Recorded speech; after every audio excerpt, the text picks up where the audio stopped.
there can be a clash of that. And my business now, 12 years into entrepreneurship, is literally nothing like what I started doing. And the me 12 years ago would be like, no, this is my plan. Like, I'm starting this business and then it's going to become this thing. And I've got the laminated business plan. And it's just entrepreneurship changes you. And it just, the Lord then works in your life and in your heart. And like, you're just doing so many different things. And so I feel like just to have this like breath of fresh air that you don't have to have it all figured out and it can still work out so perfectly for God's glory.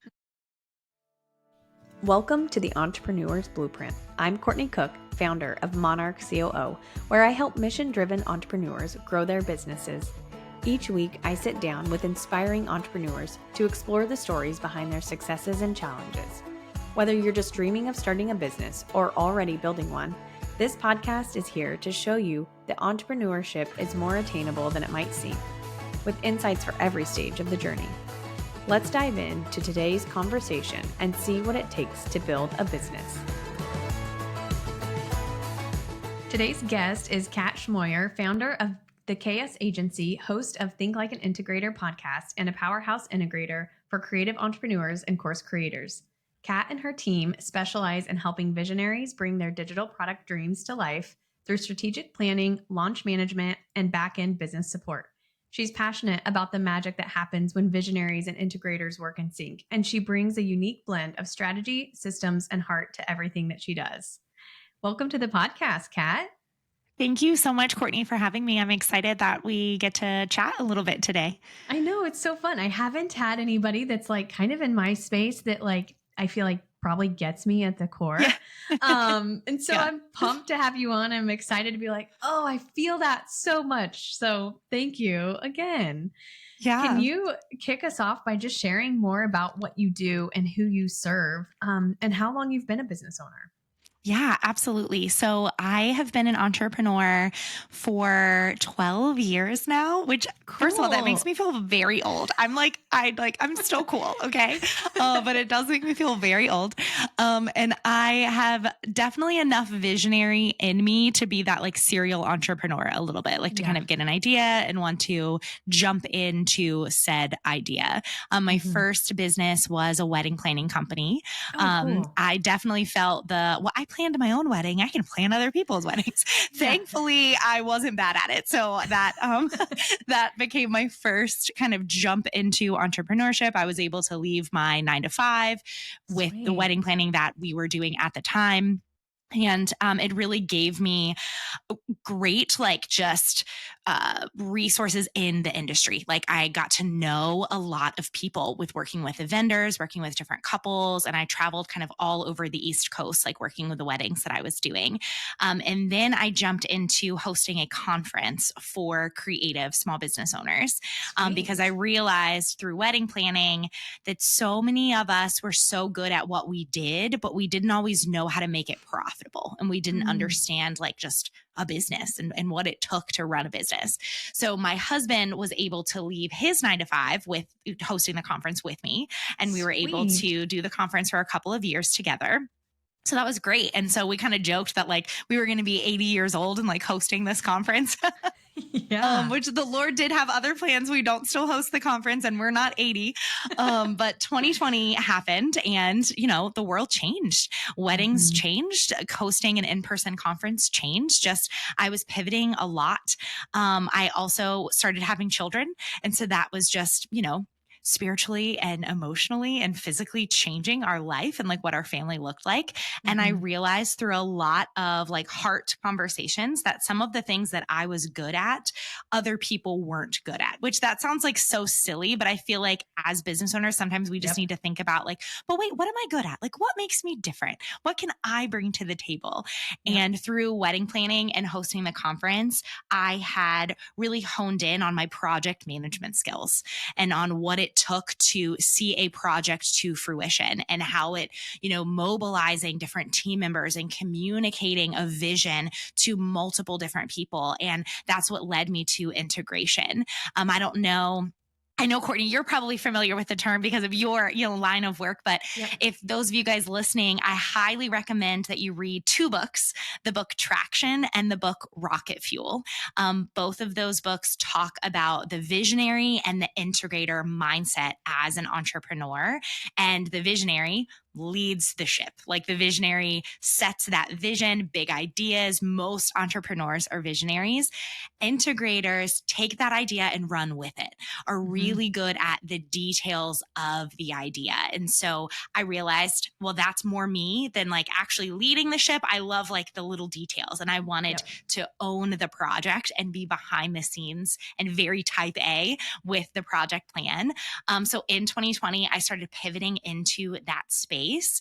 And in 2021, we officially launched the KS agency, where I have a team of 12, and we come alongside visionaries, specifically visionaries that are working on digital products.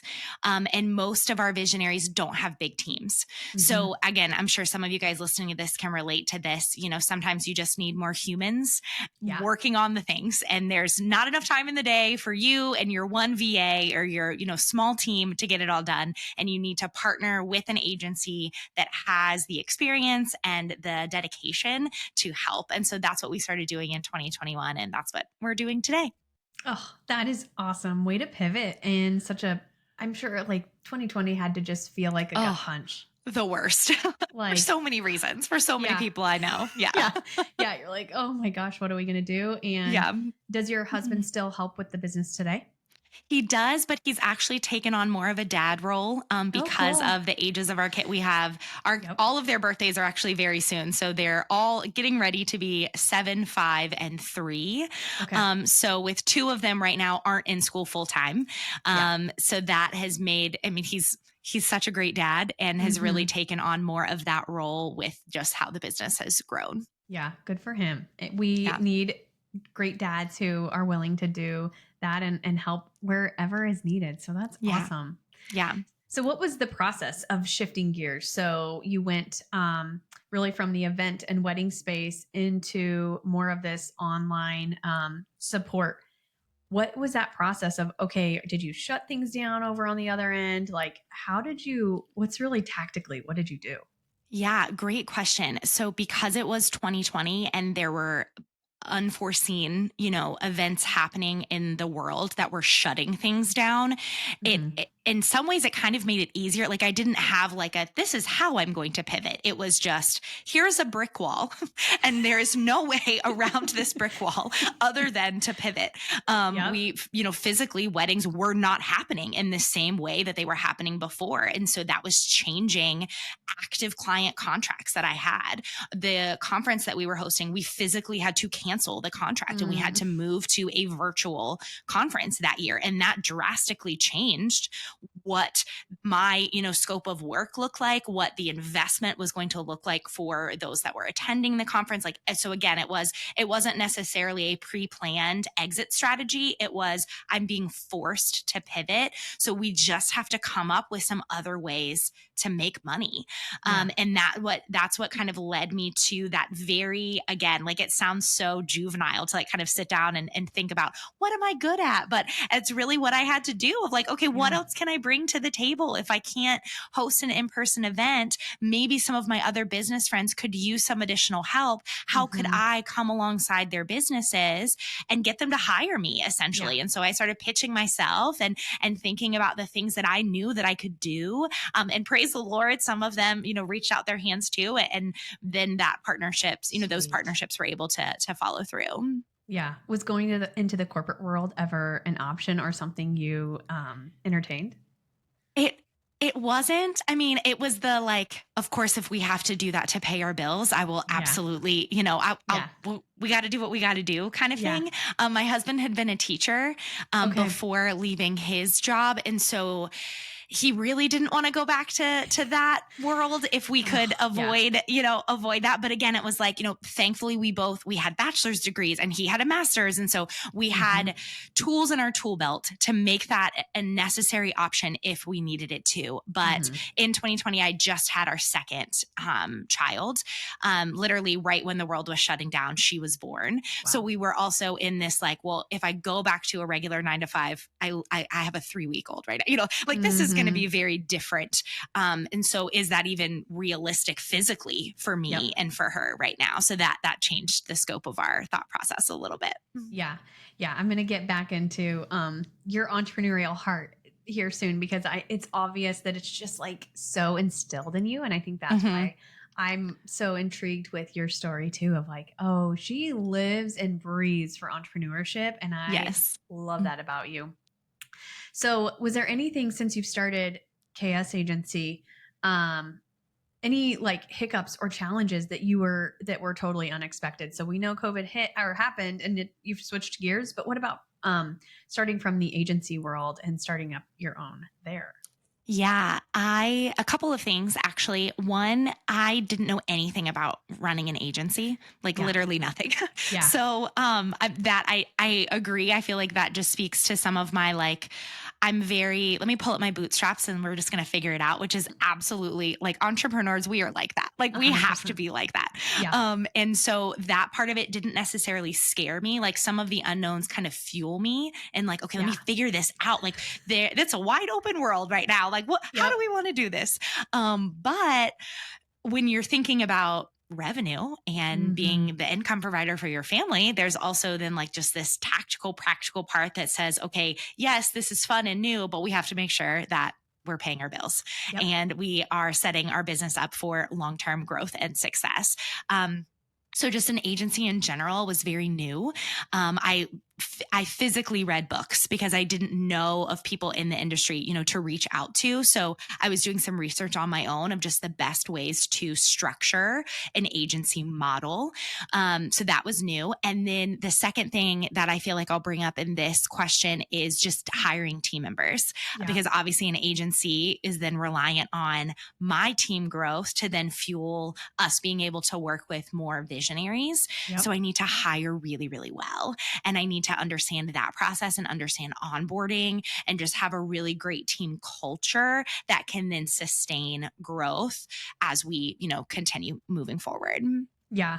What did it look like from day one? Like when did you start making those first few hires? I'm assuming a decent amount are contracting and you're able to use them as 1099 employees maybe, but what was that process like of, okay, I'm ready for person number 1. Now I'm ready for person number 2. What's that transition look like to 12? Yeah, it's been pretty rapid over the last couple of years. And actually all of our team members are employees. Cool. Again, let's just make it hard. It's fine. Why not? If we're going to do it, let's just do it that way. I was purely selfish. I wanted a lot of things. I wanted to really be in control. I wanted to be able to set work hours and I wanted to be able to dictate how work would be done and just legally when looking at, the differences. And obviously we won't go down that rabbit hole because that's not our expertise. But when you're looking at some of those differences legally, like that's an employee, not a subcontractor. And so that kind of checked the box of, okay, I think I'm looking at employees here. I also felt really strongly that I wanted to train from the ground up as much as I could. And since that was early on, since then, I've definitely hired people who were smarter than me because I think there's also so much to say in that I don't have to be the smartest person in the room. And sometimes I need somebody that knows a tech or tool even better than I do, just for overall growth of the company and the ways that we can help, our clients. But when we were first getting started, I wanted to have more control over the training process. I wanted to really, really walk my team through the tech and tools we were using and the strategies that we were implementing. And so I did my applications through Instagram. I created a Google form and I shared on Instagram, hey guys, I'm hiring. This is what I'm looking for, 5 to 10 hours a week. This is the starting cost, no experience necessary. And so the first 2 people I hired had no experience in our industry. industry. Oh, And I taught them everything that I wanted them to know. yeah. Good for you. I love that. I respect you even more because opening the HR can of worms, that's a Oh, lot. yes. And if you have somebody you've used for helping assist what to do and what not to do, I would love that name later. That is awesome. So, is there a turning point, or I guess at what point with the KS agency were you like, oh my gosh, this is gonna work? I think we're gonna be able to do this. A couple of months in, I think is when it started to hit me. But again, with the scaling an agency is so different than scaling a digital product or Yeah. just a one-on-one service where like for example with weddings, I knew there's one of me. These are how many weekends that I have available this year. So like, this is what we're Mm-hmm. going to do. So not that there were not difficulties in growing that brand, but scaling it was just simpler. Or I hit the wall of now I've scaled, like I can't grow it anymore. Like this Yeah. is what it is. I can have 20 weddings a year and that's it. Yep. But the agency, it just looked a little bit different and kind of juggling well, how many clients then caps us with our current team and when would I need to hire again, and then the onboarding process for those. So there was a lot of give and take in that of wanting to know, okay, well, how long do our contracts need to be to then secure the revenue, like again, so many like in the weeds Yep. things that were needing to happen. But I feel like it was a couple of months in when my husband and I were talking and he was like, I think this is like a legit thing right now. And I was like, I think so too. Like, I think we're going to do it. This is Because it crazy. was such a new thing. Yeah. Again, we'd never grown an agency. There's not really another one like us in Mm-mm. our space right now. Yep. And so, is good and bad, Yeah. of course, less competition, but Yep. also there's not anything to even try to model a little bit off of Right. this is how other people are doing it. And do people want that? Like, would people want to purchase and pay for an investment like this? And so, yeah, I think a couple months in is when we started thinking, okay, we can do this. Yeah. Oh, that's so cool. So, what are your goals for your business or I guess this year in general, the next calendar year? Yeah. This one is a little bit interesting for me this year. Right now, my word is stewardship. Awesome. And I think the Holy Spirit gave me that word at the end of last year. And I want that to kind of infuse everything that our team is doing this year, from educational and professional development opportunities to how I'm thinking about our team and just how can we steward what we've built really, really well. And if that looks like doing exactly what we did last year, like praise the Lord for that. Mm-hmm. And just kind of taking almost not necessarily a step back, but kind of being content to stay right where we are versus feeling like we're on the hamster wheel or we're, oh, the next big goal, the next big thing. Like I really felt like the Lord was saying like, it's okay to just stop. And like, Yeah. we can keep things going but you Yeah. can put the anchor down right here for a hot second and you're not going to Mm-hmm. be behind. No. And I needed to hear that message and kind of live in that this year. Oh, I love that. That takes some humility too, to be able to say it's going to be okay and to listen to the Yeah. Lord in those moments. Yeah. What is one decision you made early on that you feel like was so critical in the success that you've had today? I would say taking chances, even if I don't have all of the answers right away. And that can, again, I think for some entrepreneurs, that's really easy. Sometimes we just jump into the deep end and we're like, we'll figure it out later. Like, let's just go.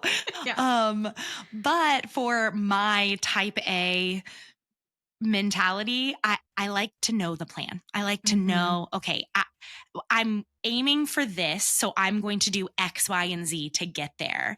And again, with just starting something that felt so new, I didn't know if it was going to pay off. I didn't Yeah. know the end result. I hoped I had like ideas of what I wanted it to be, but I just needed to take some steps to figure Mm-hmm. out if it was going to work in the first place. Yeah. Oh, I love it. So, how do you balance the demands of running a business with your personal life? I assume you have friends and a robust social life, and you're balancing, once you're done with work, how do you relieve your husband? How do you spend that time with your kids and still continue to foster the community around you? What does balance is hard, right? I think there's a level of just integrating everything together. But how do you do that? How do you manage that? This is such an interesting one because like 2 years ago, me would be like, well, I'm just a workaholic. Like I just work all like friends, like, what are you Yeah. talking about? And again, like praise the Lord for redemption and, Yeah. just kind of learning as I go, as I've grown in motherhood and my kids have gotten older and, this is our first season with our kids where they're like involved in sports and we're like, and there are Oh, three of you and you're all doing like, we've got like cool. toddler gymnastics and then soccer and then basketball and like all the things. And so, Yeah. just I think physically, that changing our calendar and what that looks like for family rhythms has also forced me to grow in that space. But honestly, I feel like it kind of comes down to balance is going to look different for all of us. We just have to be secure in whatever that rhythm is. So, Yeah. for example, early on in my entrepreneurial career, I feel like balance was this big buzzword in the industry, Mm-hmm. and we were supposed to like close the laptop at 5 p.m. and like don't look at work until the next day, and like that was like preached a lot, and I don't fit that mold. Like Yeah. I'm not that person. Even pre-kids, I wasn't that person. Sometimes I just got excited about something at 8 p.m. and I wanted to jump on and work on it while my husband's Yes. watching a basketball game or whatever, and Yeah. but then I'd feel so guilty. And like, so I think for me, it's just been learning like just have a healthy rhythm. And if that looks like closing your laptop at 5 p.m. because that's what you need to do, great, you do that. Mm-hmm. But if that looks like your Monday morning, you're running errands and running all around and not working, so then you catch up on things on Monday night, that's totally fine Yeah. too. Just like find a rhythm and feel really confident in whatever that rhythm is that you're doing. Yeah, I'm totally with you. My husband does a lot of photography. And so Okay. when he's editing photos at night and I'm like, oh my gosh, I want to work on this. And it's totally Yes. spur of the moment. I can't just like shut down my computer and like, I just love it so much. So I relate Yes. so much. And I think other entrepreneurs probably feel so similar because you're like, well, I'm living and breathing this day to day. I sure hope I love it. Right. Right. Right. So who do you work with today that you admire the most? You don't have to say a name or anything. But maybe at least what is it about the person that you just really admire and they inspire you hopefully in some sort of way? I have so many people I feel like I could answer for this. Of course, we have clients that, we're Yeah. working with that I'm like seeing just, crazy launches and just amazing ideas that it's like they could sell a paper bag, like they're just like incredible at that sort of Yeah. thing. But I feel like for this one, I have to like just shout out my team in general. Like I have two project managers, Samantha and Riley, that are just incredible. Like Yeah. they just pour so much into the client work that they're doing, and not even just the clients, but into like our team of, Yeah. wanting to be hyper aware of what does our team need and who has too much on their plate. So we need to shimmy the workload around, or so-and-so has, a doctor's appointment, or so-and-so's kid is sick, or, just like Mm-hmm. caring deeply Yeah. about the team culture, which then affects everybody else on the team. And Yep. so I'm just always so blown away by how much care they put into everything that they're doing. Yeah, sounds like they're in the right seat, like project managers that are seeing more than outside what has to get done. Oh, what a Yes. blessing. What Yes. a Yes. blessing. So what would you tell your younger self? Because you are, I just love your spirit. You embody everything about an entrepreneurial spirit. And going back to your younger self, you probably see, okay, I see how God made me today. Is there anything you would go back to just let your younger self know? And I don't know if it's necessarily seeing what's in the future, but anything that you would be like, man, I was, too hard on myself or whatever. I think we're always too hard on ourselves. Like we're our Yeah, own worst critic, we are. for better or for worse in that situation. I feel like I would want to give myself a like you don't have to have it all figured out kind of Yeah. conversation. Mm-hmm. And I, again, with my like type A mentality, firstborn, I want to do all the right things. So Yeah. I want to, I'll go to the principal's office because I did something good, not Yeah. because I was like goofing off in class. Does that make sense? Like that was like Yep. my personality in school. Front row, color-coded pens, like we're going to rock this. So then to have then this multi-passionate entrepreneurial spirit, sometimes those things are at odds because entrepreneurship isn't necessarily the most secure line of work. It's not necessarily going to give you more sleep at night. Like sometimes you're losing sleep either because you're rejuvenated and so you're working on something late at night, or you're stressed about something in your business and then you're up late at night. So there's lots of downfalls to being an entrepreneur. And so for someone like myself, and maybe some of you guys listening who feels this like type A mentality of like, let me check the boxes, let me do the right thing, to then jump into this line of work, there can be a clash of that. And my business now, 12 years into entrepreneurship, is literally nothing like what I started doing. And the me 12 years ago would be like, no, this is my plan. Like I'm starting this business and then it's going to become this thing. And I've got the laminated business plan, and it's just entrepreneurship changes you, and it just, the Lord then works in your life and in your heart, and like you're just doing so many different things. And so I feel like just to have this like breath of fresh air that you don't have to have it all figured out, and it can still work out so perfectly for God's glory. Oh, yeah, it's so true. I could use that exact same message. Like firstborn, technically by 3 minutes because I am a twin, but it counts because I totally still live like it's just so me. So I feel like you are speaking to me as well. So thank you. What are you loving, learning, and letting go of right now? I am loving this season with our family. Again, it is a new season for us with carting our kids all around and just becoming little chauffeurs for all of the activities. But it is just, it's been a fun new season. Like we're like, potty training our youngest. I'm like, this is going to be weird. No more diapers. And that, like, what is this going to look like? So we're just entering into like a new world there. So like loving that.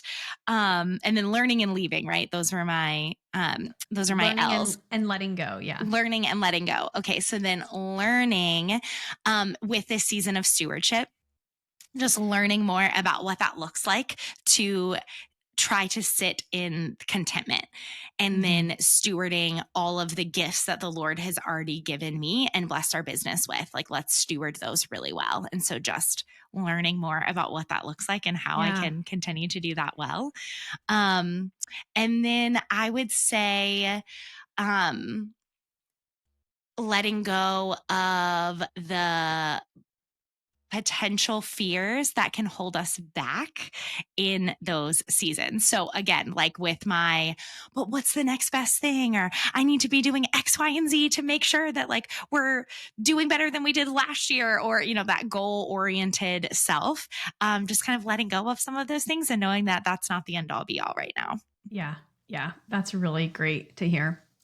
So what's one thing you wish you knew when you started your entrepreneurial journey? I wish that I knew how different it would be now than it was when I first started. If only to give myself that, hey, you don't have to have this perfectly polished plan. It's probably going to look very, very different than what you thought it was going to be. Yeah. Yeah. It's so true. All right, Kat. So where can people find you if they need help with their digital products or their business, or they simply just want to see what's going on in your world? I would love to connect with you guys on Instagram. So you can head over. I have my personal Instagram, Kat Schmoyer, and then we have our agency Instagram, the KS Agency. It's linked, like they're both kind of cross-linked. So you can find both easily. And then of course you can always go to our website. It's katschmoyer.com. And that way you can learn a little bit more about what we do. We have some free resources on there as well. If you're just curious to learn more about what am I a visionary, or more about integration and anything that you might need, would be linked on the website too. Awesome. Well, thanks so much for your time today. It has been a joy to get to know you and hear more about your story. So thank you so much. Thank you, Courtney, for having me on. I really appreciate it. It was fun. Thanks for tuning in to this episode of the Entrepreneur's Blueprint. I hope you found inspiration and insights to fuel your entrepreneurial journey. If you're looking for support in building or scaling your business profitably, visit my website or send me an email to learn more about how I help mission-driven businesses become more profitable, proactive, and efficient. If you enjoyed today's episode, please take a moment to leave a review on Spotify or Apple Podcasts. It really helps other entrepreneurs discover this show, and it would mean so much to me as well. Until next time, keep building, keep dreaming, and keep going.